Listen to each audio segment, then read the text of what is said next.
Okay, thank you all again for taking the time to join us this afternoon. We continue to talk about this potential winter storm, very complex situation, but we're going to do our best to kind of give you kind of what we're seeing at this point. Basically, from yesterday, we're not seeing any like significant, like major differences from what we were talking about this time yesterday afternoon. Our confidence is starting to increase even more. That we are going to see a pretty significant winter event across parts of North Georgia beginning late or sometime Saturday night, with impacts being felt into early Monday, even after the heavier precipitation has ended. Right now, and again, this is a very, very tricky, kind of challenging situation, but we do expect some periods of freezing rain, ice, and or snow along and north of I-20 at some point late Saturday night through the day on Sunday into Sunday evening. The amounts continue to be dependent on sort of where the track of this system goes. We've been talking about that southerly track versus more of a northerly track, and I'll get into that here in just a second. We do have some counties under winter storm watches at this time, beginning Saturday night. We're looking into updating that later this afternoon into this evening. So there's a chance that those watches could be expanded before the end of the day or into the evening hours tonight. And for those, I know we might have a few folks that are on this call across our middle Georgia counties or even parts of South Georgia. At this time, we're not really expecting any significant impacts from areas like Columbus to Macon and points south. Certainly, Sunday night into Monday morning, when much of the area drops below freezing, there could be some issues with some black ice or something like that. But as far as any like accumulating ice or snow in those areas, we're not really seeing that at this time. Okay, so this is what we've got existing. These counties shaded in blue are under a winter storm watch for now at this point. That starts Saturday evening and will continue through late Sunday night. Right now, we're coordinating with our office, our counterparts in North Alabama and on up into Tennessee, and we're looking at the potential of maybe expanding the watch into parts of Northwest Georgia for about the same time period. So even though right now, those of you like in Dade, Walker, Catoosa, Murray County, Chattooga County, even down into Floyd County, you're not under a watch at this time. That might change here in the very near future. So I just wanted to throw that out there. Okay, the uncertainty. We've been talking about this for a couple of days, and there's still, unfortunately, we're within about a 48-hour window of things kind of evolving, and there's still a lot of uncertainty. That's typically is the case in these systems. And it's really, we talk about the track of the low because that really identifies exactly, where that colder air is going to be if we're on the cold side of the low versus the warm side. So right now, what you're seeing on that map there is sort of a group of models and where they think the surface low is going to be around sometime Sunday morning into midday Sunday. So what I wanted to show you is that if there are a bunch of models that are showing more of a southerly track coming up through like South Alabama across Columbus and Macon.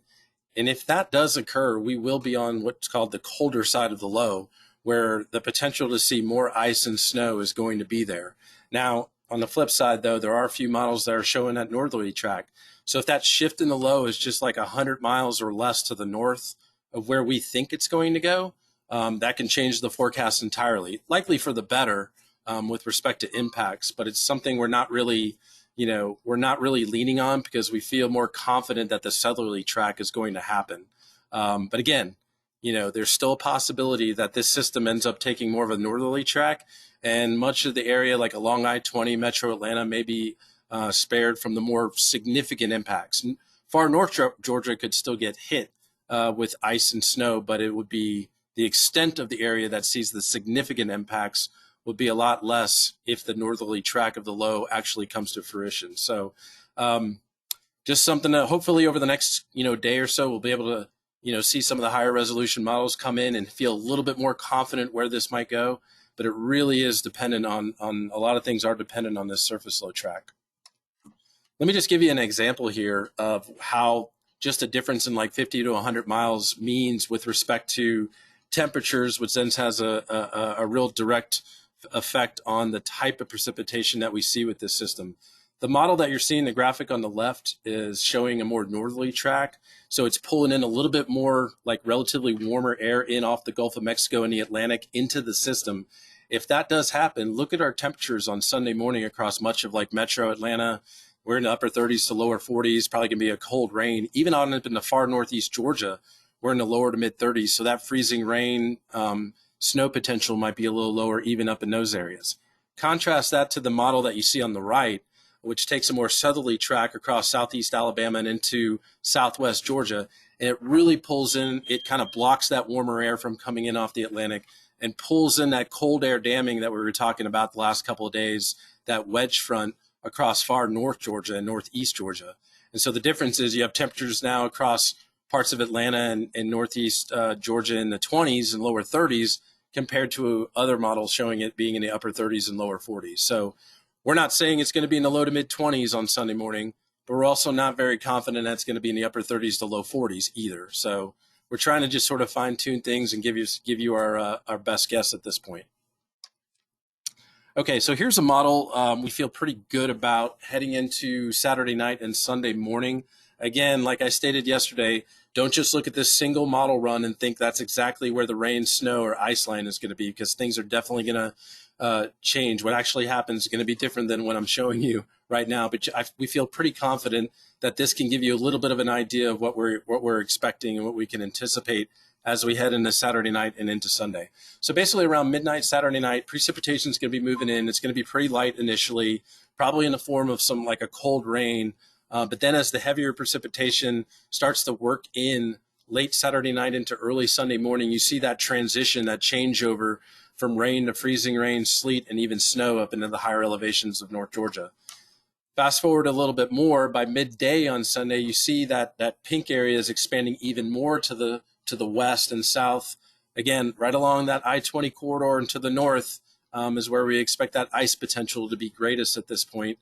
Does include parts of metro Atlanta and then on up into the higher elevations.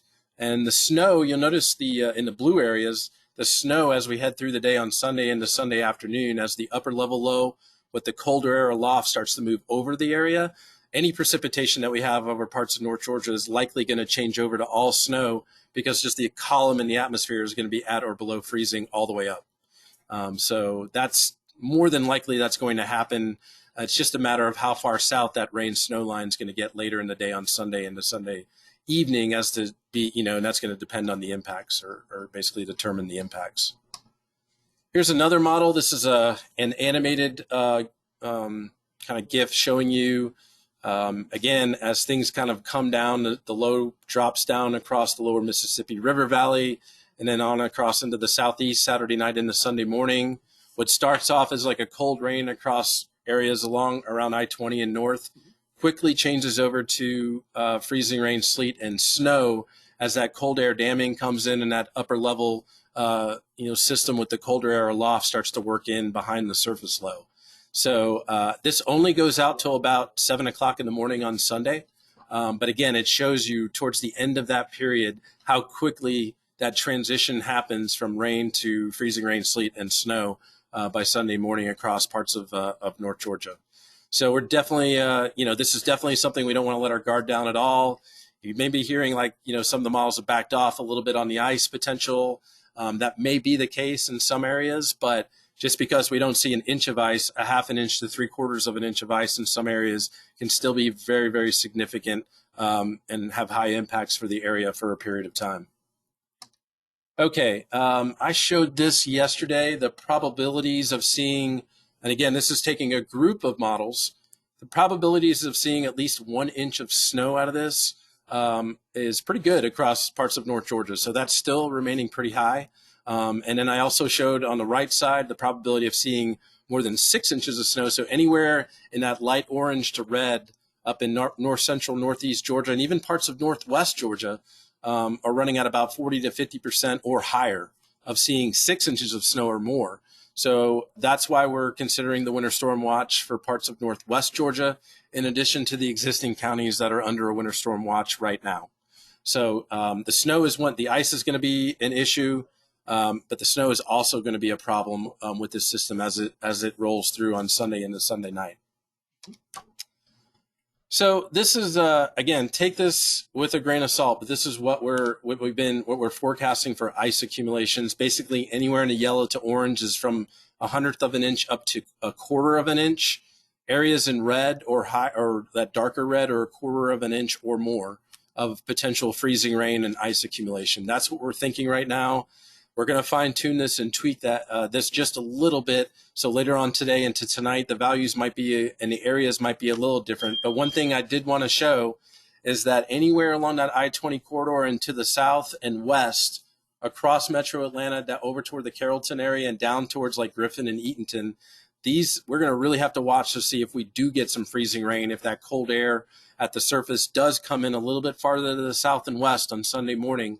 Those areas that are shaded in that black oval could actually see some ice accumulations. I'm not sure how much at this point, but just because you're not in the ice accumulation graphic right now doesn't mean you won't be seeing that come late Saturday night into Sunday morning.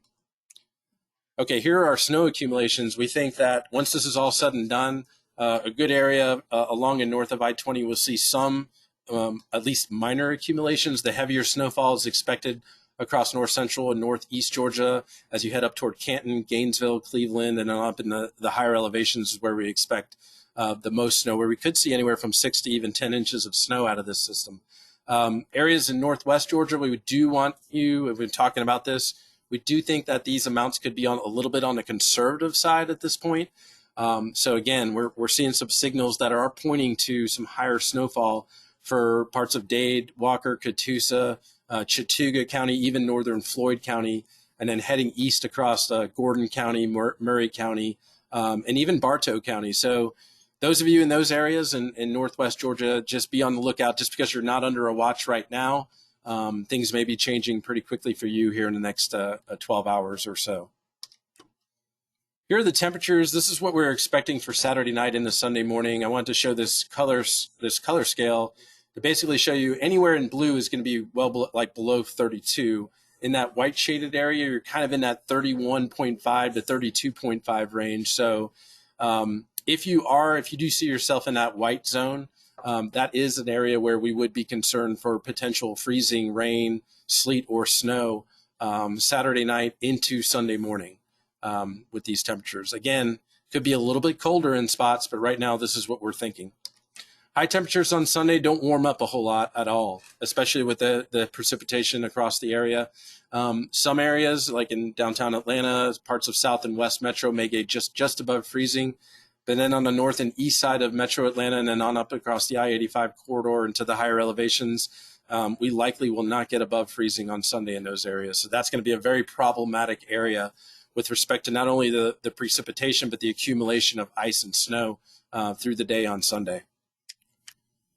Low temperatures on Sunday night and Monday morning as the precipitation starts to diminish and lighten up just a little bit, but we still expect some snow showers probably on the backside of this thing in the higher elevations on Sunday night into Monday morning. And you see temperatures are really going to drop into the low to mid 20s by daybreak on Monday morning. So any residual water or ongoing precipitation that we do get as far as the roads are concerned could be problematic. So there could be additional accumulations in spots, but definitely concerns of icy and slick conditions as these temperatures drop well below freezing on Sunday night into Monday morning.